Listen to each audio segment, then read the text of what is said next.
окуучу мугалимдерге, агайларга мен терең ыраазычылык билдирем. Төлөгөн Касымбеков атындагы мектептин жогорку класстын окуучулары ушул жогорку кеңешке барып, саякат жасайлы, ошол бүтүн Кыргызстан партиясынын депутаттары менен жолугушалы деген тилек айтышкан экен. Биз жолугушканбыз.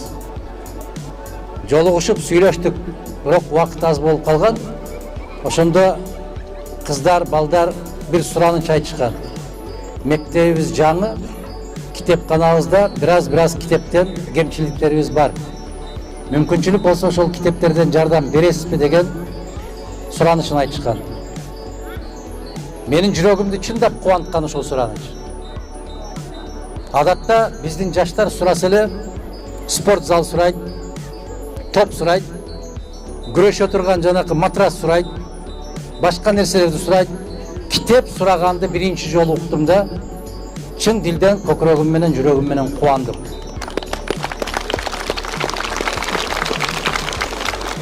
Ушул китеп талапкерлери бар экен, китеп сүйүүчүлөрү бар экен, биздин келечегибиз бар, Кудай буйрса.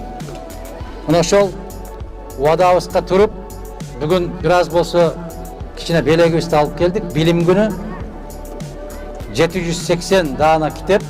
Бул бир жолку эле сиздерге көрсөтүлгөн мындай бир белек эмес.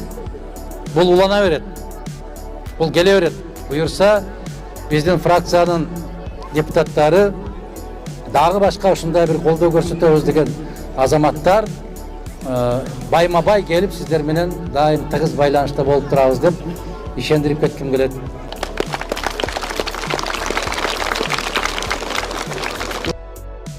Мындай бир баса белгилеп айтышыбыз керек. Азыр мектебибиздин директору айткандай, жарыктыкка жетиш үчүн билим гана керек. Баары бир билимдүү инсан эч качан кор болбойт, эч качан кем болбойт.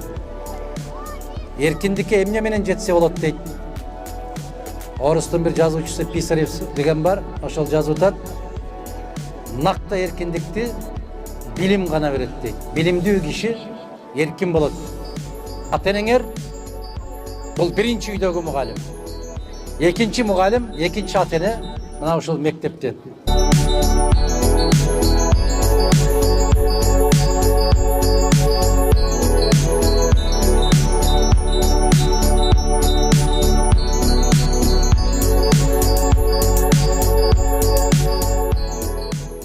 Сизге да рахмат, ушу биздин үйүбүздү угуп, ушу жок деле четке акта келип бердиңиз, кабыл алдыңыз, ушунча 700 китеп.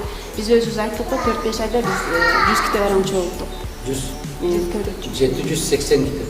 Бунун үчүн биз дагы буйрук. Дагы буйрса 500 китеп. Биздин окуучулардын да буйрса китепке кызыгуулары болуп атат. Ушу биз библиотекага келип көрүп аттык, уже мындай күндөн күнгө уже келип алып, уже эметип атышты да. Баары бир эртеге кечпей бүгүн телефон чыгып отургандарды, эртең китеп окуп отургандар үстөмдүк кылат. Келет ошондой заман буйрса.